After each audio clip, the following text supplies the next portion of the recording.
बिस्मिल्लाहिर्रहमानिर्रहीम।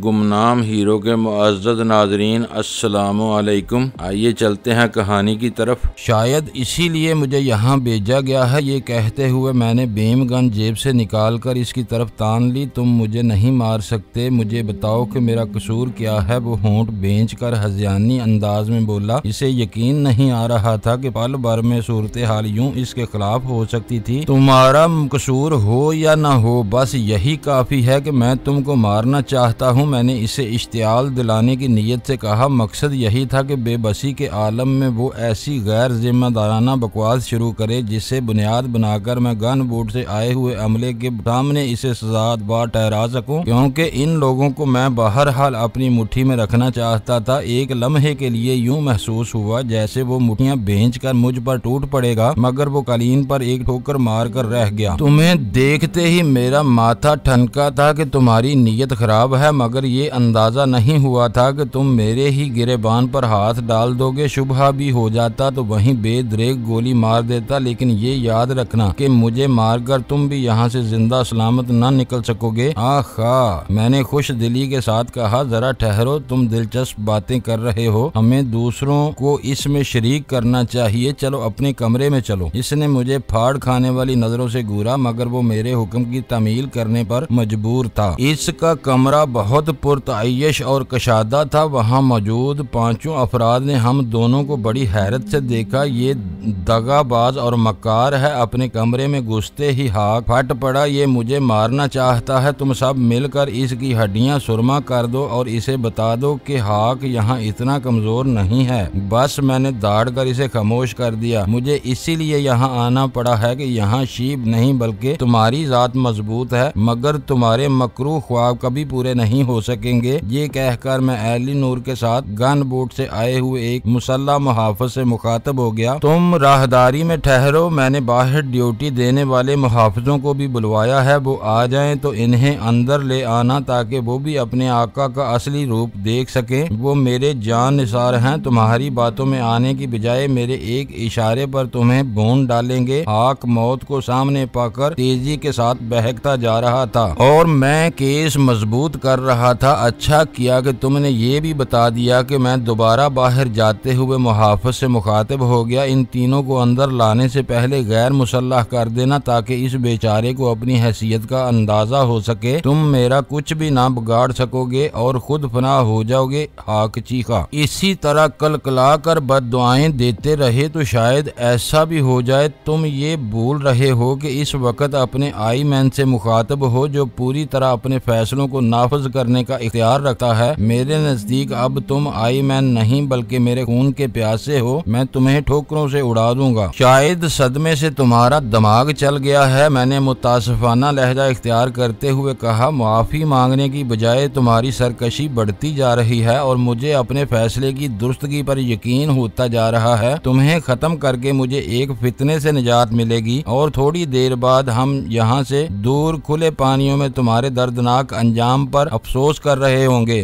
वो किसी पागल की तरह गला फाड़ कर हंसा। खुफिया रास्ते से तुम्हारा साया तक सलामत ना निकल सकेगा। मैंने रेडियो रूम में तुमसे बात करते हुए मॉनिटरिंग यूनिट और मिसाइल लॉन्चर्स को खुद कार स्विच पर डाल दिया है। इससे क्या होगा? मैंने अपने वजूद में उठने वाले खौफ की लहर पर काबू पाकर पाट लहजे में कहा। वापसी पर मॉनिटरिंग यूनिट यूं ही गन बोट की मौजूदगी महसूस करेगा। लॉन्चर से खुद ब खुद मिसाइल फायर होंगे और गन बोट के चीथड़े उड़ जाएंगे। मेरे बटन दबाए बगैर तुम्हारी मौत का पूरा बंदोबस्त हो चुका है। अब तुम दलदलों में सिसक कर जान दे दोगे या तुम्हें कोई और रास्ता तलाश करना पड़ेगा। ये वाकई पागल हो गया है। एली नूर मेरे करीब होकर मिनमिनाई। तुम इसका किस्सा खत्म क्यों नहीं करते? मैं इसके मुहाफिजों का मुंतजर हूँ ताकि वो भी इसकी जिंदगी में खुलकर सामने आ जाए। मैंने कहा। वो दुश्वारियां खड़ी कर सकते हैं। वो बोली। मुझे अंदाजा नहीं था कि हाक हमारी आस्तीन का सांप है। इसके कत्ल के लिए तो इतना ही काफी है कि इसने आई मैन की तौहीन की है। इन तीनों के बारे में ये खुद बता चुका है कि वो इसी के आदमी है। वो आए तो इन्हें भी इसी के पीछे रवाना कर देना। कुतिया की बच्ची। हाक इसका मशवरा सुनकर चीखा। मैं जानता हूँ कि एडमिरल को ठुकराने का तुझे आज तक अफसोस है और अब तू आई मैन की खुशामद करके किसी न किसी तरह इसके करीब होना चाहती है। है ताकि अपनी अना की तस्कीन कर सके, लेकिन मेरी बात लिख ले कि ये आईमैन तुझे भी बुरा वक्त आने पर सफाकी के साथ रौंद डालेगा। ये अपनी जिंदगी के लम्हात खुद मुख्तसर कर रहा है। मैंने गुर्राते हुए कहा और बीम गन का ट्रिगर दबा दिया। नीलगू रंग की एक बहुत पतली सी धार हाक के बाएं पहलू पर पड़ी और मेरे हाथ की जुम्बश के साथ पेट की तरफ तैर गई। बीम गन का असर इस कदर फौरी और शदीद था कि हाक का धाना खुला का खुला रह गया। दहशत के आखिरी आसार चेहरे पर मुंजमद होकर रह गए और वो दिल में सुराख होते ही किसी वजनी शतीर की तरह कालीन पर ढेर हो गया। फजा में गोश्त, चर्बी और हड्डियां जलने की हल्की सी बू फैली थी, क्योंकि इस नीलगू शुआ का जलाने का अमल इतना तेज और मुअस्सर था कि इसकी राह में आने वाला हर रेशा आनन फानन में खाक हो गया था और इस जख्म से खून तक न बह सका था। ट्राइगर से उंगली का दबाव हटाते ही गन के दहाने से मोहलक शुआ का अखराज थम गया और इसी के साथ कमरे की फजा पर मौत का बोझल और ऐसा भरपूर सुकूत छा गया। बस गहरे गहरे सांसों की आवाजें ही सुनाई दे रही थीं। इसके अंजाम पर तुम्हारा रद्द अमल क्या है? मैंने बारी बारी सब के चेहरों का जायजा लेने के बाद सुकूत तोड़ने की नीयत से नौजवान रेडियो ऑपरेटर से सवाल किया। कुछ भी नहीं, इसने सपाट और धीमी आवाज में कहा। क्यों? मैंने कदरे हैरत से कहा। बुरा या भला वो था तो तुम्हारा ऑफिसर ही। बुरों से निजात मिलने पर खुशी होती है और अच्छों के बिछड़ने पर अफसोस होता है। मशीन में एक पुर्जा गड़बड़ करने लगता है तो इसे फेंक कर इसकी जगह नया पुर्जा लगा दिया जाता है। दूसरे पुर्जों को इस पर न गम होता है न खुशी, क्योंकि ये मशीन चलाने वाले की मर्जी होती है कि वो किस पुर्जे को कब तक चला सकता है। उसने बदस्तूर सपाट लहजे में कहा। वैसे हाक बदजबान होने के बावजूद नरम दिल था।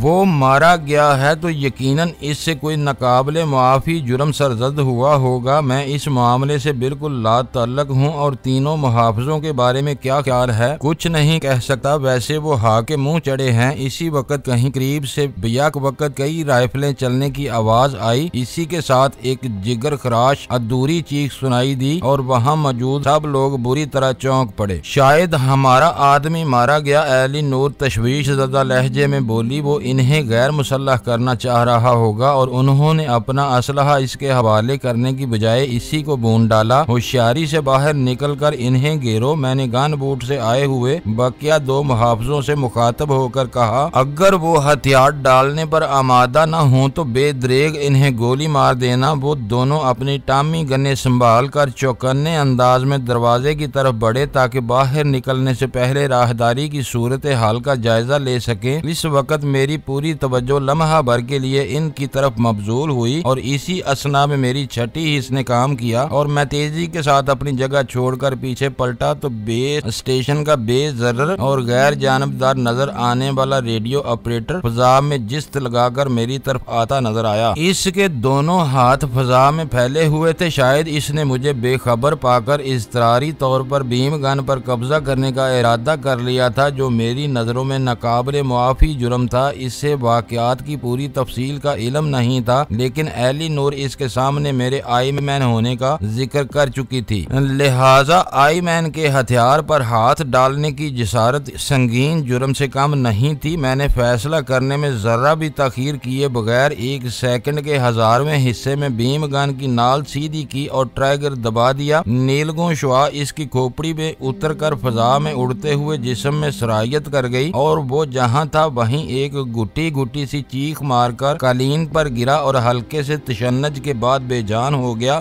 बेस स्टेशन का रुख करते हुए मुझे अंदेशा था कि वहां के अमले पर हाथ डालते हुए मुझे अपने आई मैन की हैसियत बरकरार रखना दुश्वार हो जाएगा और शायद गन बूट का अमला ये समझ ले कि मेरा ताल्लुक शी के हमदर्दों से नहीं बल्कि दुश्मनों से था। लेकिन हाक के साथ अनहाई में होने वाली गुफ्तगू के नतीजे में इन सब ने ऐसा रवैया इख्तियार कर लिया था कि मुझे वहां खुलकर मनमानी कार्रवाइयां करने की आजादी मिल गई थी। और मजे की बात यह थी कि अपनी इन कार्रवाइयों में मुझे गन बोर्ड के अमले की पूरी हमायत हासिल थी। गनीमत ये था कि बेस स्टेशन वालों के 4 आदमी छुट्टी पर गए हुए थे। हाक अपनी सरकशी और हरजा सराई की बिना पर मेरे हाथों मारा गया था। रेडियो ऑपरेटर मुझ पर नाकाम हमला करते हुए जहन्नम वासिल हो गया था और बाहर के 3 मुसल्लह मुहाफिज फायरिंग का आगाज करके खुद ही मौत को ललकार बैठे थे। फायरिंग बाहर से सुनाई दी थी। मुहाफिजों ने राहदारी में में झांका तो वो वीरान पड़ी हुई थी। वो दोनों अपनी टामी गन्ने संभाल कर मोहतात अंदाज में बाहर निकल गए। इसी वक्त मुझे ख्याल आया कि कहीं हाकिम मुहाफिज खतरा भांपते हुए गन बोर्ड पर दावा न बोल दें। ऐसा होता तो वो सब बेखबरी में मार दिए जाते। रेडियो ऑपरेटर मारा गया, अब अवलीनी से राब्ता कैसे कायम होगा? मैंने इज़तरारी लहजे में कहा। मैं करूंगी। एली नूर ने प्यार से मेरे गले में बाहें डालकर कहा, क्योंकि हाक के कमरे में इस वक्त मेरे साथ वही रह गई थी या वो खौफ आवर लाशें पड़ी हुई थीं। तो फौरन रेडियो रूम में चलो, मैंने इसे अलग करते हुए कहा, और अपनी खोपड़ी पर काबू रखो। कमाल है कि दो ताज़ा लाशों के होते हुए भी तुम्हारे दिमाग पर रोमान का भूत सवार है। अवलीनी से अचानक क्या काम पड़ गया? इसने मेरे साथ हाक के कमरे से निकलते हुए सवाल किया। बाहर वाले 3 मुहाफिज यकीनन गैर मुसल्लह किए जाने के मसले पर बिदके होंगे। मैंने कहा, इन्हें रोकने वाला गन बोट का गार्ड था, लिहाजा ऐन मुमकिन है कि वो तीनों यहाँ रुकने की बजाय गन बोट पर कब्जा करने की कोशिश करें। ऐसा हुआ तो वो लोग मुकाबला किए बगैर बेखबरी में मारे जाएंगे।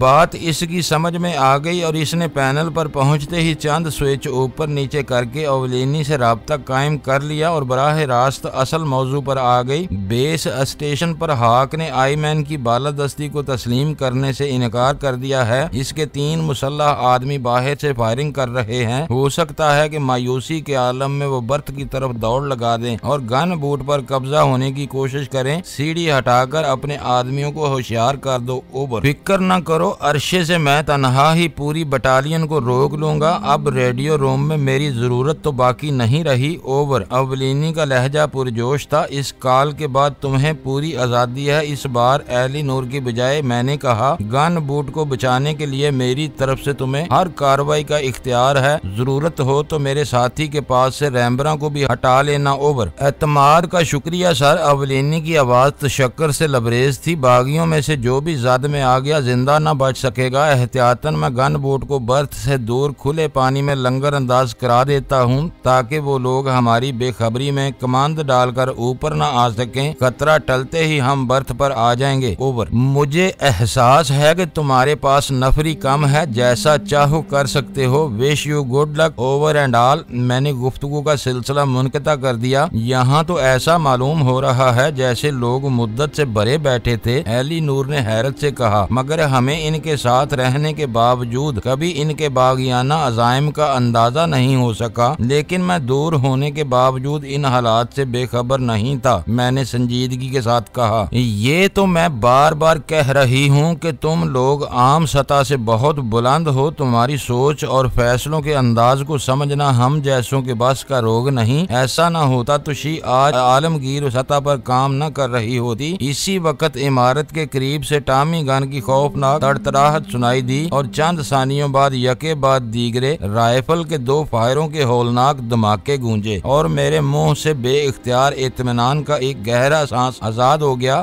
बड़ा गहरा सांस लिया है, क्या बात है? एली नूर ने शोख लहजे में सवाल किया। मुझे हैरत थी कि इस खून आशाम माहौल और असाब शिकन बारूदी बरसात का एली नूर के जहन पर कोई असर नहीं था। मुझे खुशी हुई है कि वो गन बोट की तरफ जाने की बजाय इन्हीं एतराफ में मौजूद हैं। बेमकसद फायरिंग करके उन्होंने अपनी कमी गाह जाहिर कर दी है। अब वो जल्द ही घेर लिए जाएंगे। बाहर बहुत सर्दी थी, तुम थक भी गए होगे। क्यों ना हाक के कमरे में हम अपनी कामयाबी का मुख्तसर सा जश्न मना डालें। इसने पुरमसरत लहजे में तजवीज पेश की। बर्फानी हवाओं ने तो शायद तुम्हारी खोपड़ी जमा दी है। वहाँ 2 भयानक लाशें पड़ी हुई हैं। तुम लाशों पर जश्न मनाओगी? मेरा तो ख्याल था कि आईमैन होने की वजह से तुम्हारा दिल भी पत्थर होगा, मगर दिल पत्थर नहीं है। जब ही तो तुम्हारे दाम में आ गया। मैंने उसे बात पूरी करने का मौका दिए बगैर कहा, जब तक इनका एक भी बंदा जिंदा है मेरी तशवीश दूर न हो सकेगी। रुमेल और मिंटगोमरी ने जंग में हजारों लाशों पर खड़े होकर चैंपियन बहाकर फतह का जश्न मनाया था। जंग और मोहब्बत में सब कुछ जायज है। इस वक्त बागियों से हमारी जंग जारी है और मुझे तुमसे मोहब्बत है। इसीलिए मुझे हाक का आरामदेह कमरा याद आ रहा है। तुम चाहोगे तो मैं इन दोनों लाशों पर चादरें डाल दूंगी। असूलन हमें बाहर निकलकर अपने आदमियों की मदद करना चाहिए। वो 2 हैं और दुश्मन 3। मैंने मुलामत अमेज लहजे में कहा, हो सकता है कि हमारा तीसरा आदमी मरा ना हो, सिर्फ जख्मी हुआ हो। वो बेपरवाही से बोली, इनकी की टामी गन्ने खामोश हो गई। तो हम बाहर निकलेंगे, इस वक्त मैं तुम्हें बाहर नहीं जाने दूंगी। इसने मेरा बाजू थाम लिया और मुझे हा के कमरे की तरफ ले जाने के लिए जोर आजमाई करने लगी। मालूम होता है कि इस कमरे से तुम्हारी माजी की कुछ यादें वाबस्ता हैं, जिन्हें तुम मेरे साथ ताज़ा करना चाहती हो। मैंने इसकी त्रियाहट के आगे हथियार डालते हुए तंजिया लहजे में कहा, वहाँ उम्दा शराबें मौजूद हैं, लेकिन हा कभी इखलाकन भी किसी को पेशकश नहीं करता था। आज इस कमरे की हर चीज पर हमारा तसर्रुफ होगा। वो तो तुम्हारे हुक्म के सामने बेबस हो गया, वरना इसके कमरे में कोई फटक भी नहीं सका था। हा के कमरे में पहुंचकर एली नूर ने वाकई दोनों लाशों पर गहरे रंग की चादरें डाल दी। मैंने सोफा संभाल लिया और एली नूर ने साकी गिरी की तैयारी शुरू कर दी। दूसरे चक्कर में वो ट्रे लेकर आई तो 2 गिलासों के साथ मखमल की थैली में रॉयल सैल्यूट की हसीन बोतल भी मौजूद थी, जो स्कॉच व हिस्की की मादरे मुअज़्ज़म तस्वर की जाती है। मैदे में हरारत पहुंचने के बाद इससे कबल के एली नूर के दिमाग पर रोमान की गिरफ्त मजबूत होती, मैंने हाक की आखिरी धमकी का जिक्र छेड़ दिया। हम लोग तो खुशकी के रास्ते से भी निकल सकते हैं, लेकिन गन बूट इसी खाड़ी में से कैद होकर रह जाएगी। मेरे लिए ये ख्याल सुहाने रूह बना हुआ है। अगर तुम इस बारे में सोच रहे हो तो मुझे पूरा यकीन है कि जल्द ही इस मसले का कोई हल भी तलाश कर लोगे। इसने अपना गिलास फजा में लहराते हुए कहा, हल तो जरूर है, मगर इस पर अमल करते हुए मुझे दुख होगा। मैंने उदास लहजे में कहा, वो क्या? एली नूर मुतजस्सिसाना अंदाज में मेज पर मेरी तरफ झुक गई। सब कुछ कंट्रोल रेडियो रूम से मुंसलिक है, इसलिए रवानगी से पहले रेडियो रूम की तनसीबात तबाह कर दी जाएं तो हर चीज नकारा होकर रह जाएगी।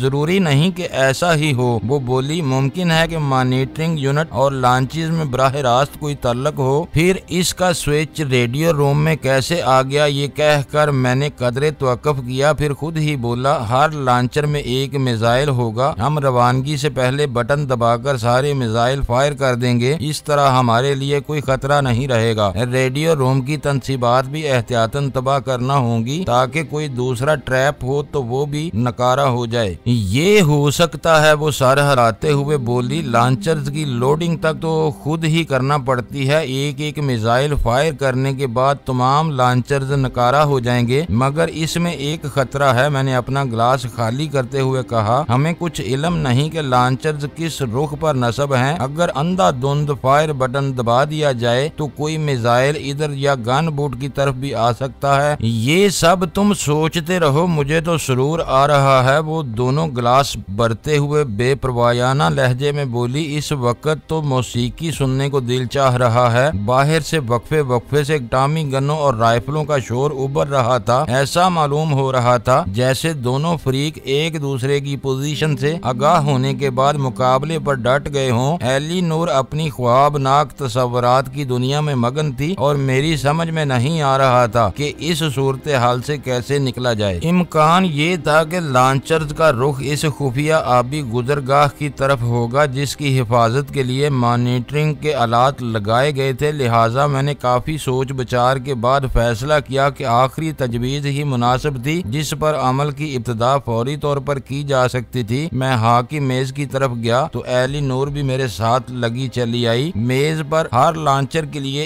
एक अलहदा स्विच मौजूद था, जिससे कई रोशनियां मुंसलिक थीं। इस वक्त तमाम रोशनियां लॉन्चर्स को स्टैंड बाय जाहिर कर रही थीं। स्विच को हरकत देकर मैंने हर लॉन्चर को रेडी किया। सुर्ख रोशनियां यक्के बाद दीगरे जल उठी। फिर मैंने धड़कते दिल के साथ पहला फायर बटन दबा दिया। इस लॉन्चर की सुर्ख बत्ती बुझ गई और सबज बल्ब रोशन हो गया, जिसके नीचे लिखी हुई तहरीर से जाहिर हो रहा था कि इसे चार्ज किए बगैर दोबारा फायर नहीं किया जा सकेगा।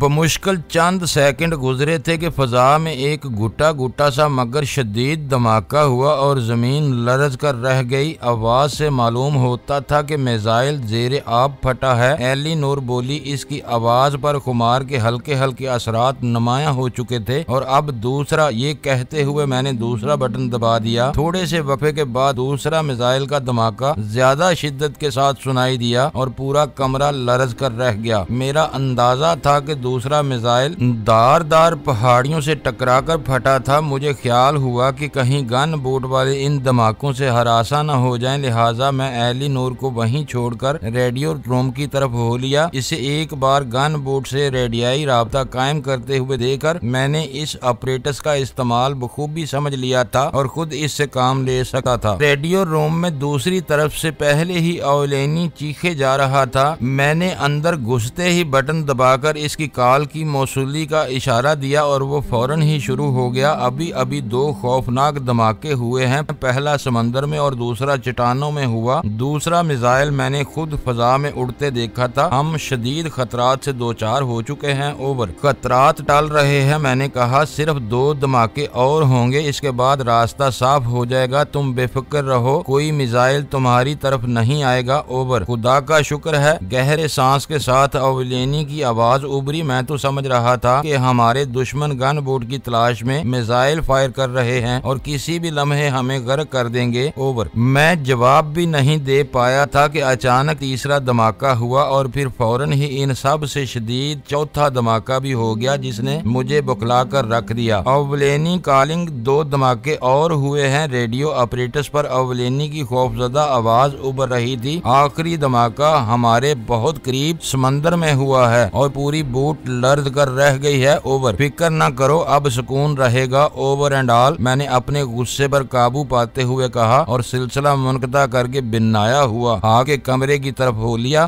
वहाँ एलिनोर स्कॉच का गिलास हाथ में लिए हुए हाक की मेज के करीब खड़ी दीवाना वार हंसे जा रही थी। ये क्या हरकत थी? मैंने इसके शाने पकड़कर इसे झंझोड़ते हुए गुस्से से सवाल किया। सारे बटन दबा दिए मगर सिर्फ दो धमाके हुए। इसने अपनी मखमूर आंखें मेरी आंखों में डालकर मासूमाना लहजे में कहा। मैंने सोचा कि मुझे भी तुम्हारा कुछ हाथ बटाना चाहिए। तुम शराब पीकर नाकाबिले बर्दाश्त होने लगती हो। मैंने इसके शाने झंझोड़ते हुए तल्ख लहजे में कहा। तो छोड़ क्यों दिया? वो नशीली आवाज में बोली। मुझे नोचो, मारो, मेरी यहाँ हड्डियाँ तोड़ डालो। मैंने इसका हाथ थाम कर उसे सोफे पर धकेल दिया और इस वक्त मुझे अंदाजा हुआ कि मेरे जाते ही मौका पाकर वो आनन फानन में पूरा एक गिलास खाली कर गई थी जो इसे लग गया था। बाहर फायरिंग के तबादले में शिद्दत आ चुकी थी लेकिन किसी तरफ से कमजोरी की कोई इलामत जाहिर नहीं हुई थी। मैं थके हुए अंदाज में सोफे पर बैठ गया और एलिनोर अचानक मेरी गोद में सर रखकर रोने लगी। मेरे लिए वो गैर मतवक्को सूरत हाल सख्त मज़ह का खेज थी। मेरा सारा गुस्सा काफूर हो गया और मैं बुखला कर इस मदहोश लड़की को खामोश कराने की नाकाम कोशिशें करने लगा। कैदी की पिंडलियां बुरी तरह छलनी हुई थीं और चेहरा भी लहूलुहान था। इसकी आंखों में मौत का खौफ झलक रहा था। गन बोट के दोनों मुहाफिजों की हालत भी अबतर थी लेकिन तवील मुकाबले के बाद वो अपने कदमों पर चलते हुए कैदी को घसीटते हुए लाए थे। शायद उन्होंने इसे जेर करने के बाद ठोकरों से बुरी तरह मारा था क्योंकि कैदी को किसी पहलू चैन नहीं मिल रहा था और अपने जिस्म की हर जुम्बश के साथ वो मुसलसल कराह रहा था। तुम्हारा तीसरा साथी कहाँ है? मैंने गन बोट के मुहाफिजों से मुशफ़क़ाना लहजे में सवाल किया। हमारे पहुंचने तक वो ठंडा हो चुका था। इनमें से एक मुतासफाना लहजे में बोला। असलहा छोड़ने के मुतालबे पर इन्होंने करीब से फायर करके इसकी खोपड़ी उड़ा दी थी और इसके दोनों साथी वो मुकाबला करते हुए मारे गए। इनकी लाशें बाहर पड़ी हुई हैं। ये बहुत मुश्किल से काबू आया था, इसलिए हम इसके अजियत के लम्हात को तूल देने की नीयत से कैदी बनाकर यहाँ ले आए। तुम गन बोट के मुहाफिज को पहचानते थे? मैंने सर्द लहजे में कैदी से सवाल किया और इसने इस बात में सर हिलाकर मकतूल से अपनी शनासाई का एतराफ किया। फिर इसके मुतालबे को तस्लीम क्यों नहीं किया? मेरा लहजा सख्त हो गया। हम आई मैन से खुद मिलना चाहते थे क्योंकि इस बेस स्टेशन की हिफाजत हमारी जिम्मेदारी थी। इसने अटक अटक कर जवाब दिया। हम किसी के कहने पर अपनी जिम्मेदारियों से गाफिल नहीं हो सकते थे। और अब क्या ख्याल है अपनी जिम्मेदारियों के बारे में? मैंने तल्ख लहजे में पूछा। हमने बदनीति से काम नहीं लिया, वो कमजोर मुदाफ़ाना लहजे में बोला। जो काम हमारे सुपुर्द था इसे हत्तल इम्कान पूरा करने की कोशिश की और तयशुदा तरीके से इनहराफ नहीं किया। अगर वो हमें असलहा समेत अंदर आने देता तो हम सिल्वर आई देखते ही अपने हथियार आई मैन के कदमों में डाल देते। ये कैसे मान लिया जाए कि जबकि हाक ने सिल्वर आई देख लेने के बावजूद तुम लोगों के बल पर बगावत कर दी थी? इसे यकीन था कि तुम लोग आते ही इसके हक में पांसा पलट दोगे। ये